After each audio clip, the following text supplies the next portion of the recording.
ఎవడెళ్ళడు. కానీ ఇన్ని చోట్ల తిరిగి నాకు పెద్ద సర్కిల్ ఉందండి అంటాడు. నాకు వాళ్ళు తెలుసండి, వీళ్ళు తెలుసండి అంటాడు.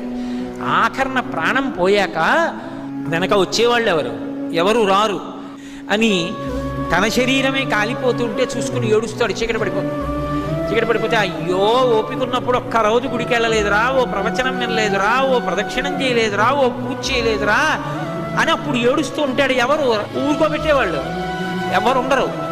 అప్పుడు అక్కడ ఎవరూ లేకపోతే చచ్చిపోయిన వాడు ఏడిచి 1000 మాటలు చచ్చిపోతాడని నేనున్నాను, ఏడవకురా, ఇంకో శరీరం ఇస్తానని చెప్పడానికి అక్కడ కూర్చున్నాను పార్వతి అన్నాడు.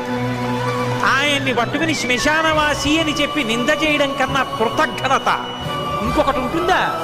అంతకన్నా అసహ్యకరమైన విషయం ఇంకోటి ఉంటుందా? అలా అన్నవాడు అసలు మనుష్యుడు అనిపించుకోవడానికి వాడు యోగ్యుడే. కాబట్టి అందుకు కూర్చున్నాను పార్వతి, అంతేకాని నాకు సరదా పుట్టి శ్మశానానికి వెళ్ళి కూర్చోలేదని చెప్పాడు.